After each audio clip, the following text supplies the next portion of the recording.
नमस्कार, आप देख रहे हैं न्यूज स्टेट और मैं हूं आपके साथ निशा तिवारी। मंदसौर में खून के नाम पर लाखों के घोटाले का चौंकाने वाला मामला सामने आया।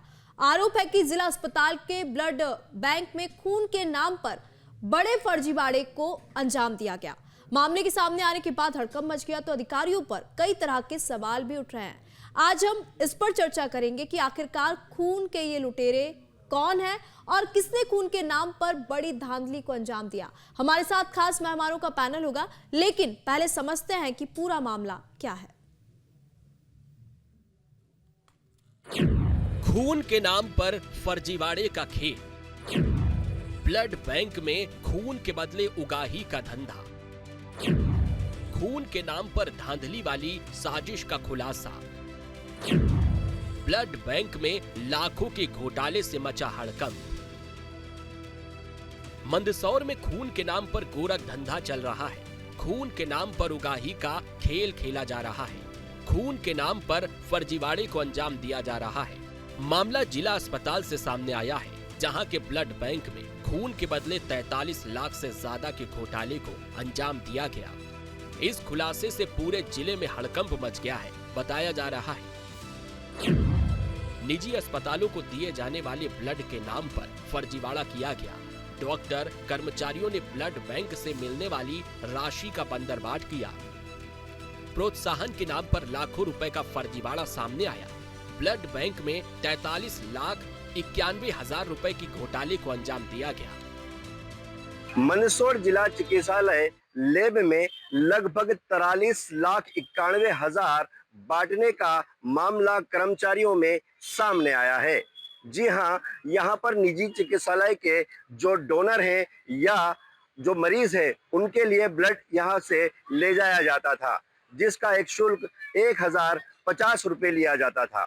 अब उसके बाद 300 रुपये जो रोगी कल्याण समिति में जाना थे, वह नहीं गए और मंदसौर की लैब में तमाम कर्मचारियों में आपस में बांट लिए गए। बताया जा रहा है ब्लड बैंक में करीब 9 साल तक घोटाले को अंजाम दिया जाता रहा। नियम के अनुसार ब्लड बैंक से मिलने वाली राशि सरकारी खाते में जमा होती है, लेकिन जमा राशि के नाम पर गबन किया जाता रहा। निजी अस्पतालों में भर्ती मरीजों को जरूरत पड़ने पर ब्लड की आवश्यकता होती है। ब्लड बैंक से खून के बदले 1,050 रुपए और डोनर देना अनिवार्य है। प्रति यूनिट ब्लड पर 750 रुपए ही जमा कराए जाते रहे। 300 रुपए प्रति यूनिट प्रोत्साहन बताकर आपस में बांटे जाते रहे। अप्रैल 2016 से जनवरी 2025 तक फर्जीवाड़े का खेल चलता रहा। 14,639 यूनिट खून के बदले 1,53,00,000 रुपए ही जमा किए गए। 43,91,000 रुपए का आपस में बंटवारा कर लिया गया। यह मंदसौर की वही लैब है जहां पर 43,91,000 रुपए की बंदरबाट को लेकर सुर्खियों में आई है। जी हां, हम बात कर रहे हैं मंदसौर जिला चिकित्सालय लैब की। आप देख सकते हैं कि इसी लैब में वह संरचना रची गई जब यहां पर किसी निजी अस्पताल में इलाज करा रहे मरीजों को यहां से ब्लड 1,050 रुपए में दिया जाता था। 700 रुपए बचने के बाद 300 रुपए रोगी कल्याण समिति में जाना था, लेकिन वह 300 रुपए जो है अन्य यहाँ के कर्मचारी, जो लैब टेक्नीशियन और जो कर्मचारी थे, उनमें बंदरबाट हुई है। ऐसा आरोप मंदसौर की लैब पर लगा है। खून के नाम पर फर्जीवाड़े का खेल सामने आने के बाद हर कोई सकते में है। मामले में कई डॉक्टर्स और कर्मचारियों का नाम सामने आया है। बताया जा रहा है ब्लड बैंक में तैनात डॉक्टर और कर्मचारियों की ओर से फर्जीवाड़े को अंजाम दिया गया और सिस्टमैटिक तरीके से इसकी तैयारी की गई। 2016 में ब्लड बैंक के तत्कालीन प्रभारी डॉक्टर सौरभ मंडवारिया ने प्रस्ताव बनाया। फिर तत्कालीन सीएस डॉक्टर AK मिश्रा ने नोट शीट तैयार की। तत्कालीन कलेक्टर को भ्रमित कर वेतन मद बताकर मंजूरी ली गई। ब्लड बैंक प्रभारी को 150 रुपए, टेक्नीशियन को 100 रुपए, असिस्टेंट को 50 रुपए प्रोत्साहन के तौर पर दिए जाने का नियम बनाया गया। इसमें तत्कालीन 2 सिविल सर्जन का नाम सामने आया। दोनों ने बेटा बेटी के खाते में 13,70,000 रुपए का भुगतान कराया। कलेक्टर महोदय, तत्कालीन सिविल सर्जन महोदय के अनुमोदन पश्चात ही यह राशि दी गई, चूंकि रोगी कल्याण समिति के अध्यक्ष माननीय कलेक्टर महोदय होते हैं और सचिव सिविल सर्जन महोदय होते हैं, उनके नियमानुसार उनके द्वारा अनुमोदन उपरांत ही यह राशि रोगी कल्याण समिति में जमा होती थी एवं सेंट्रल गवर्नमेंट की गाइडलाइन अनुसार उक्त मानदेय उक्त राशि में से कुछ राशि यहाँ पर कार्यरत लैब टेक्नीशियन, लैब असिस्टेंट और पैथोलॉजिस्ट या ब्लड बैंक ऑफिसर को दी गई। इसमें लगभग 60 से 61 लोगों के नाम है, किसी एक या दो व्यक्ति के नाम नहीं है। तो यह किसी प्रकार से गलत, मेरे हिसाब से किसी प्रकार का गलत इसमें बंटवारा नहीं हुआ। मामले के सामने आने के बाद प्रोत्साहन के नाम पर हो रही वसूली को रोक दिया गया है। वहीं उच्च अधिकारियों की ओर से जांच के बाद एक्शन लेने की बात कही जा रही है, लेकिन सवाल है कि 9 साल तक ब्लड बैंक में खून के नाम पर प्रोत्साहन के पैसों की पंदरबाट होती रही और किसी भी अधिकारी का ध्यान इस ओर नहीं गया। देखना होगा मामले में क्या एक्शन लिया जाता है। मंदसौर से शाहिद चौधरी के साथ टीम न्यूज स्टेट। इसी मामले पर चर्चा करेंगे। मेरे साथ doctor Smriti Singh, assistant professor Amlan medical college जुड़ चुकी है। मेरे साथ गरिमा शर्मा, अधिवक्ता सुप्रीम कोर्ट जुड़ चुकी है। आप दोनों मेहमानों का बहुत बहुत स्वागत है। स्मृति जी, सबसे पहले मैं आपके पास आना चाहूंगी। घोटाले तो हमने बहुत सारे सुने हैं, लेकिन मंदसौर में ब्लड बैंक में घोटाला होता है और ये खेल आज का नहीं 2016 से चला आ रहा है। पहले तो मैं जानना चाहूंगी इस पर आपकी प्रतिक्रिया क्या है?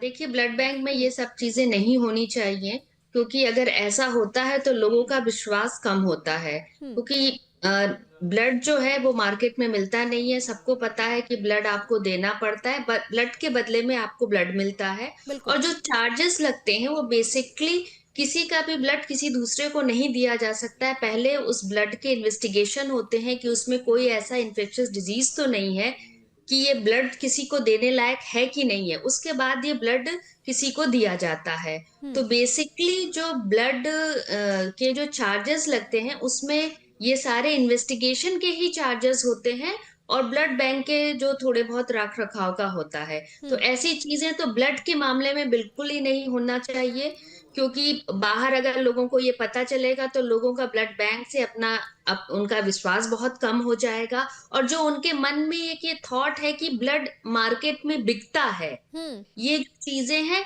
ये भी ये नहीं होनी चाहिए। क्योंकि जब भी ब्लड डोनेशन कैंप लगाया जाता है तो लोगों को इनकरेज किया जाता है कि आप ब्लड दीजिए, क्योंकि आप ब्लड देंगे तो उससे किसी ना किसी का जीवन बचेगा। तो ये जो भावना है, अगर वहां पर पैसे की इसमें इन्वॉल्वमेंट होती है तो ये जो भावना है उस पे कहीं ना कहीं प्रॉब्लम होती है। विश्वास उठ जाएगा लोगों का, विश्वास उठ जाता है। और फिर जिन मरीजों को वाकई जरूरत होती है उनको ये नहीं मिल पाएगा। तो मेरे हिसाब से ये बिल्कुल ही नहीं होना चाहिए। बिल्कुल स्मृति जी, और कहा जाता है कि रक्तदान जो होता है वो महादान होता है, लेकिन मंदसौर से जो खबर सामने आ रही है ये वाकई चौंकाने वाली है। मेरे साथ गरिमा शर्मा जी भी है। गरिमा जी, मैं आपके पास आना चाहूंगी। क्या ये सिर्फ ब्लड बैंक स्टाफ इस पूरे मामले में जिम्मेदार होगा या फिर अधिकारी भी इसमें जिम्मेदार होंगे, और क्या कुछ कानूनी कार्रवाई होगी आगे चलकर? देखिए, इसके अंदर ब्लड बैंक भी जिम्मेदार होगा और जो उनके ऊपर की अथॉरिटीज़ हैं, जो हॉस्पिटल एसोसिएटेड है, वो भी इसके अंदर क्रिमिनल लाइबिलिटी के अंदर आएंगे। इसके अंदर कुछ क्रिमिनल लाइबिलिटीज़ बनती हैं बीएनएस, भारतीय न्याय संहिता के अंदर, जिसमें पहला होता है criminal breach of trust, because this is basically criminal breach of trust. भरोसा तोड़ा गया है यहाँ पे पेशेंट्स का। वो भरोसे से पैसा देकर एक यूनिट लेते थे, लेकिन उनको बीच में से ये नहीं पता होता था कि वो कितना ज़्यादा पैसा दे रहे हैं और कितना इसके अंदर साइफनिंग ऑफ चल रहा है। तो इसमें क्रिमिनल ब्रीच ऑफ ट्रस्ट बनता है, इसमें चीटिंग बनती है, इसमें क्रिमिनल कॉन्स्पिरेसी बनती है, क्योंकि इसमें बहुत सारे लोग इन्वॉल्व थे। इसमें एक फॉल्सिफिकेशन ऑफ अकाउंट्स का भी एक हमारा प्रोविजन होता है बीएनएस के अंदर, जिसमें हम साइफनिंग ऑफ कहते हैं, जिसका मतलब ये है कि जितना आपने पैसा मांगा है उसके अंदर से आपने अपने लिए अनऑथराइज तरीके से रख लिया है। उसको हम सिंपल भाषा में साइफनिंग ऑफ का मतलब होता है। इसके अंदर प्रिवेंशन ऑफ करप्शन एक्ट भी आता है, क्योंकि ये बेसिकली करप्शन ही है। ये करप्शन था जिसकी वजह से ये 9 साल से ये चीज़ 10 साल से ये चीज़ चल रही थी। और इसमें जो पब्लिक सर्वेंट्स इन्वॉल्व हैं उनको उन पे लीगल एक्शंस लिए जाएंगे। उन्होंने अपनी पोजीशंस को अब्यूज करा है और इसमें जो इम्प्रिजनमेंट होती है वो मिनिमम 7 ईयर्स तो जाती ही जाती है, फाइन जाती है। इसमें डॉक्टर्स के अगेंस्ट भी उनके मेडिकल सर्टिफिकेट्स पे क्वेश्चन आ सकते हैं, क्योंकि स्टेट मेडिकल काउंसिल, जितना मेरी जानकारी है, स्टेट मेडिकल काउंसिल होते हैं हर जगह के, वहाँ पे नेशनल मेडिकल कमीशन एक्ट के अंदर एक कमीशन बिठाई जाती है जिनके अगेंस्ट अगर ये प्रूफ हो गया कि ये डॉक्टर्स और स्टाफ मेंबर्स इन्वॉल्व थे तो उन पे भी लीगल एक्शन लिया जा सकता है और उसके साथ उन पे डिसिप्लिनरी एक्शन लिया जा सकता है, उनका लाइसेंस जब्त किया जा सकता है। तो ये इन्वेस्टिगेशन के दौरान ही पता चलेगा कि इसमें कौन कौन इन्वॉल्व थे और किन के अगेंस्ट में डिसिप्लिनरी एक्शन लेकर उनको सस्पेंड किया जा सकता है। तो एक बिल्कुल। कानूनी कार्यवाही तो चलेगी ही लॉ कोर्ट के अंदर, उनका लाइसेंस भी डिसिप्लिनरी कमेटी के अंदर सस्पेंड हो सकते हैं। बिल्कुल गरिमा जी, और इस केस में बड़े खुलासे तो होंगे जैसे जैसे जांच आगे बढ़ेगी। मेरे साथ professor Ramchandani, professor of pathology भी जुड़ चुके हैं। रामचंदानी जी, आपका बहुत बहुत स्वागत है। सबसे पहले मैं आपके पास आना चाहूंगी, मंदसौर में जिस तरीके से ब्लड बैंक में इतना बड़ा फर्जीवाड़ा जो कि 2016 से चल रहा था, 2025 में ये उजागर होता है। एक सवाल आपसे मेरा यह है कि क्या खराब या एक्सपायर्ड जो ब्लड होता है उसको पहचानना आसान होता है, कैसे पहचान करें? देखिए, जो ब्लड में खराबी होती है, जो लंबे समय तक जो ब्लड बैंक के अंदर ब्लड स्टोर रहता है, उसमें कई चीजों से खराबी आ सकती है। ल्यूकोडिप्लीटेड ब्लड नामक यूज करते हैं, लेकिन सामान्य रूप से अगर लंबे समय तक ब्लड रखा गया है या ढंग से उसको सही तापमान में नहीं रखा जाता तो ब्लड खराब होने की संभावना रहती है। ऐसा ब्लड अगर दिया जाए किसी भी व्यक्ति को तो उससे सीवियर एलर्जिक रिएक्शन, एनाफाइलैक्सिस हो सकता है, जिससे इवन मृत्यु तक हो सकती है। इसीलिए ब्लड बैंक, जो सरकारी शासकीय ब्लड बैंक है या निजी ब्लड बैंक भी हैं, वो इस बात का पूरा ध्यान रखते हैं कि ब्लड सही तरीके से स्टोर किया जाए, उसको सभी प्रकार के संक्रमण के लिए उसकी जांच की जाए और जांच के पश्चात ही वो किसी को दिया जाए। बिल्कुल, क्योंकि जिस तरीके से, लेकिन हमारी ये जो चिंता है यहाँ पे रामचंदानी जी, वो ब्लड नहीं है। हमारी चिंता ये है कि जिस तरीके से यहाँ पे ब्लड को लेकर ब्लड बैंक में इतना बड़ा घोटाला होता है, इतना बड़ा करप्शन हो रहा था और 2016 से ये खेल चल रहा था और इसमें कौन कौन शामिल है, ये सबसे बड़ा सवाल है। मेरे साथ मेरे सहयोगी मंदसौर से शाहिद भी जुड़े हुए हैं। शाहिद, मंदसौर का ये जो घोटाला हुआ है, मैं जानना चाहूंगी कि आप इसको थोड़ा विस्तार से बताएं कि आखिरकार इसका खुलासा कैसे हुआ।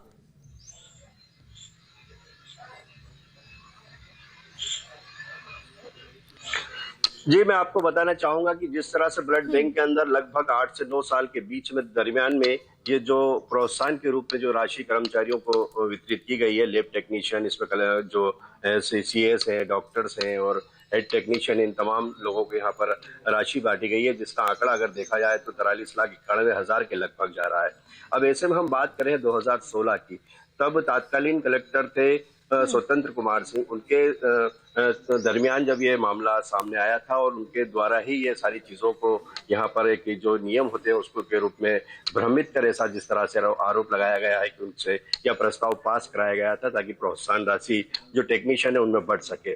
तो लिहाजा तमाम सिलसिला तब से अब तक चला आ रहा था। जैसे ही आला अधिकारियों को इस चीज़ का पता चला तो इस मामले में उन्होंने रोक लगाई है। तो लगभग ये मान के चले कि ये बड़ा मामला है, जो जिस वक्त के तत्कालीन सीएस रहे हैं AK मिश्रा, वो भी, उनकी बिटिया का भी नाम इसमें शामिल हुआ है। साथ ही डॉक्टर DK शर्मा, उनके बेटे के खाते में भी पैसे गए हैं। तो लिहाजा ऐसे बहुत से सारे कर्मचारी हैं जिनको यहाँ पर यह कहूँगा कि बंदरवाट की गई है प्रोत्साहन राशि के रूप में। तो मामला साफ तौर पर कहीं न कहीं यहाँ घोटाले का देखने में आया है।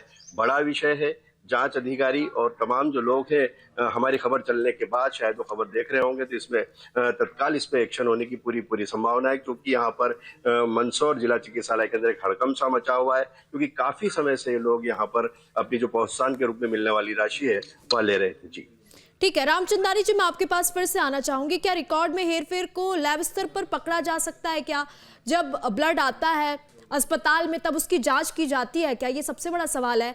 जब पेशेंट को ब्लड चढ़ाया जाता है तो पेशेंट को ये जानने का अधिकार है कि उसको कौन सा ब्लड चढ़ाया जा रहा है? जी हाँ, बिल्कुल, पेशेंट को अधिकार है। और जब भी ब्लड किसी भी ब्लड बैंक से मिलता है तो उसमें जो उनका क्रॉस मैच होता है उसकी रिपोर्ट होती है, प्लस जो पेमेंट मरीज ने जमा कराया है उसकी रसीद भी उसको प्रदान की जाती है। जैसा आप बता रहे हैं, इस पर्टिकुलर केस में हुआ है कि अधिक पैसे लिए गए और शायद रोगी कल्याण समिति में जमा नहीं की गए और एक दूसरे में बीच में बांट लिया गया, ये काफी गंभीर विषय है। इसकी निष्पक्षता से जांच होनी चाहिए और जब भी मरीज ब्लड बैंक में जाए तो साथ में अपनी रसीद भी ले जो भी पेमेंट वो देता है, और साथ में ये भी इंश्योर करे कि कॉम्पेटिबिलिटी की हिसाब से रिपोर्ट सही है, ब्लड ग्रुप सही है, और ब्लड ग्रुप भी मेंशन किया जाता है कॉम्पेटिबिलिटी रिपोर्ट में भी, और इवन ब्लड बैंक पे भी उसका स्टिकर लगा रहता है। तो ये जानकारी बहुत जरूरी है और जन जागरूकता के लिए बहुत जरूरी है कि उनको पता हो कि कितने पैसे उन्होंने ब्लड बैंक में जमा किए हैं। लेकिन ये यहाँ सब- पे पेशेंट का जो मरीज है उनका स्वास्थ्य व्यवस्थाओं से जब ये केस सामने आया, एक घोटाला सामने आया, तो उनका भरोसा तो उठा होगा ना, वो कैसे विश्वास निस्संदेह करेंगे उनका- दोबारा? जी, निस्संदेह उनका विश्वास जो है वो कम हो जाएगा स्वास्थ्य व्यवस्था के ऊपर, और सबसे ज्यादा जरूरी है कि इसमें पारदर्शिता आए और ये जो कांड हुआ है इसकी निष्पक्षता से जांच की जाए। अगर निष्पक्षता से जांच होगी, जो भी लोग होंगे उनको दंडित किया जाएगा, तभी इसमें मरीज का विश्वास वापस से ब्लड बैंक पे आ पाएगा। बिल्कुल। मैं गरिमा जी आपके पास आना चाहूंगी। गरिमा जी, कहा जाता है रक्तदान महादान, लेकिन यहाँ पे जो खून के लुटेरे हैं, मतलब लूटने को कुछ नहीं मिला तो खून को ही लूट लिया, और यहाँ पे सबसे ज्यादा अगर असर देखा जाए तो मरीज के स्वास्थ्य पर पड़ेगा। अगर इस केस को देखा जाए तो ये कानूनी रूप से कितना बड़ा अपराध है आपके नजर में? जी, जैसे मैंने पहले कहा था कि इसमें क्रिमिनल लाइबिलिटीज तो बहुत ज़्यादा अराइज होती हैं, जिनके मैंने आपको पॉइंटर्स ऑलरेडी बता दिए हैं। पेशेंट्स के पर्सपेक्टिव से अगर यहाँ पे देखा जाए तो वो वहाँ पर जाके एक एफआईआर भी लॉन्च कर सकते हैं, cheating, criminal conspiracy, siphoning of, criminal breach of trust की। कंज्यूमर कंप्लेंट भी जाती है हमारे, क्योंकि बेसिकली जो पेशेंट्स होते हैं वो कंज्यूमर्स होते हैं, they act as consumers to the hospital. तो वहाँ पे कंज्यूमर प्रोटेक्शन एक्ट 2019 के तहत वो एज कंज्यूमर कंप्लेंट भी डाल सकते हैं अपने कंज्यूमर फोरम्स में, जो भी उनके डिस्ट्रिक्ट कंज्यूमर फोरम्स होंगे। वो एक रिट सब जिनको भी जानकारी मिल रही है कि उन्होंने उनसे इतना पैसा लिया गया है, तो वो एक रिट पिटिशन या फिर पीआईएल भी डाल सकते हैं हाई कोर्ट में, जहाँ पे पेशेंट्स एक से ज़्यादा हो, 2 या 3 हो या उनसे ज़्यादा हो, वो साथ में एक क्लब्ड पिटिशन डाले और जिसमें वो कोर्ट मॉनिटर्ड इन्वेस्टिगेशन की डिमांड कर सकते हैं।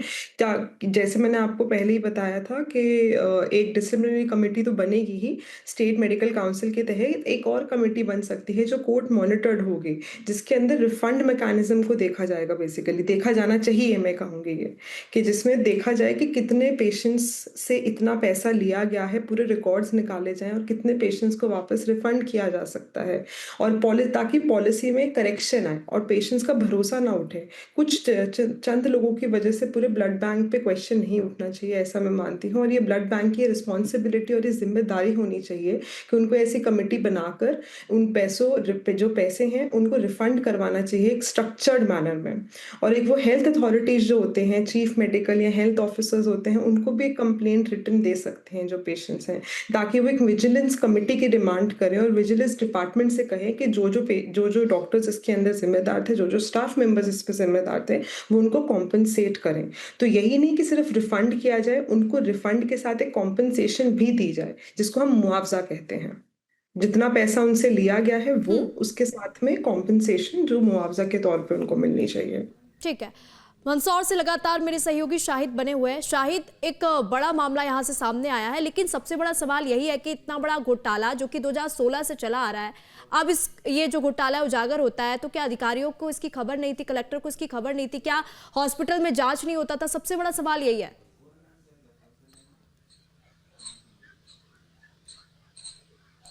शाहिद जी, मैं आपको थोड़ा सा एक जानकारी खुलासे के रूप में यह देना चाहूंगा कि जिस तरह से ब्लड बैंक के अंदर जो ये तमाम चीजें की शुरुआत 2016 में हुई थी, तो पहले कहीं न कहीं यह सोचकर इस योजना को बनाया गया था या इस नियम को बनाया गया था कि रोगी कल्याण समिति के बजट में बढ़ोतरी हो। तो लिहाजा जिस तरह से 1050 रुपए जब इस रोगी कल्याण समिति पर यूनिट ब्लड का, जब यहाँ से जो बाहर के निजी अस्पताल है उनमें जो मरीज एडमिट है या कोई परिजन अपना यहाँ से ब्लड लेना चाहते हैं, उनसे 1050 रुपए यहाँ पर वसूले जाते थे। 700 रुपए रोगी कल्याण समिति के अंदर जाते थे, बचे 350 रुपए। अब 300 और 350 रुपए के बीच का जो आंकड़ा है, वो तमाम जो कर्मचारी अपना एक्स्ट्रा समय, जिस तरह से मैंने यहाँ पर बात की है, उनसे चर्चा की है कर्मचारियों से, डॉक्टरों से, तो उनका कहना था कि एक्स्ट्रा समय के अनुसार उन्हें यहाँ पर प्रोत्साहन राशि के रूप में राशि दी गई है। तो लिहाजा वह यह बताया जा रहा है कि जो नियम कानून के मुताबिक उन्हें तमाम राशि यहाँ पर दी गई है। तो जिस तरह से जब इस पूरे मामले को उजागर हुआ और तब ये आला अधिकारियों तक ये मामला पहुंचा, तो इस पर अब रोक लगा दी गई है।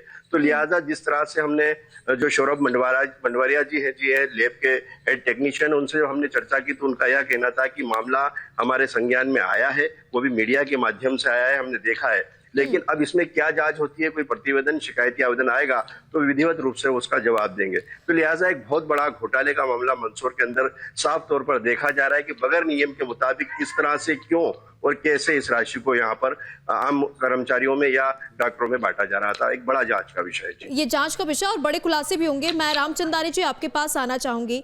रामचंदानी जी, एक बड़ा सवाल है कि क्या छोटे शहरों में ब्लड बैंक की जो मॉनिटरिंग होती है वो कमजोर होती है, क्योंकि ये खेल 9 साल से चल रहा है, काफी लंबा टाइम है। क्या सीएमओ को या आला अधिकारी थे, उनको इसकी खबर नहीं थी? देखिए, जहां तक छोटे शहरों का सवाल है कि मैं आपकी बात से थोड़ा बहुत सहमत जरूर हूं कि यहाँ मॉनिटरिंग की कमी है। अगर शासकीय चिकित्सालय है, उसके अंतर्गत ब्लड बैंक आता है, तो ब्लड बैंक इंचार्ज को रिपोर्ट करना है सिविल सर्जन को और सीएमएचओ यानी मुख्य स्वास्थ्य और चिकित्सा अधिकारी को। तो इनके स्तर पर भी मॉनिटरिंग की जा सकती है, फाइनेंशियल रिकॉर्ड्स चेक किए जा सकते हैं, और ऐसा कोई अगर गड़बड़ हो रहा है तो वो उसके मातहत जो लोगों को है उसी समय दंडित किया जा सकता है या इसकी रिकवरी की जा सकती है। पर अगर इसको नजरअंदाज किया जाता है उनके स्तर पे, तो ये चीज अनवरत चलती रहती है, जिससे ऐसी चीजें लंबे समय तक अननोटिस रहती हैं। लेकिन रामचंदानी जी, एक सवाल और भी है, क्या डिजिटल ट्रेनिंग सिस्टम लागू करने से इस तरह के जो घोटाले होते हैं वो रुक सकते हैं क्या? आपको क्या लगता है? बिल्कुल, अगर इसकी मॉनिटरिंग अगर की जाती है या ऐसा कोई सिस्टम रखा जाता है जिसमें कि सब लोग जो है वो इसके लिए अपनी जवाबदारी को मैनेज करके रखें, तो ऑब्वियसली इन चीजों से कमी आ सकती है और इसमें ऐसे कोई स्तरीय जो घोटाला है उसको रोका जा सकता है। ठीक है, मैं स्मृति जी आपके पास आना चाहूंगी। स्मृति जी, मेरे सहयोगी शाहिद ने भी बताया कि किस तरीके से लंबे समय से यहाँ पे घोटाला चल रहा था। हमारे और भी जो गेस्ट पैनल है उन्होंने भी तमाम बातें साझा की। लेकिन एक सवाल और भी है, क्या इस घटना से मरीजों की जो स्वास्थ्य व्यवस्था पे एक जो भरोसा है, क्योंकि ब्लड के बदले ब्लड लोग खरीदते हैं और एक बड़ी उम्मीद से खरीदते हैं, तो क्या वो भरोसा टूट गया इस घोटाले से?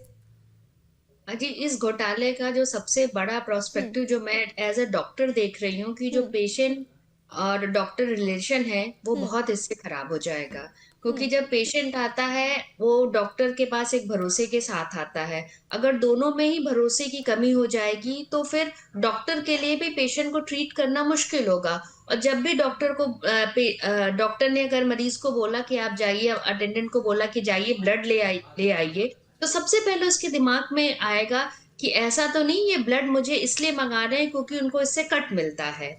तो ये जो प्रॉब्लम है ये बहुत बड़ी प्रॉब्लम है, और जो पेशेंट डॉक्टर का रिलेशनशिप है वो इससे बहुत खराब होगा और इसमें कड़ी कार्रवाई होनी चाहिए, क्योंकि ब्लड बैंक ब्लड से मरीज की जान जुड़ी हुई है।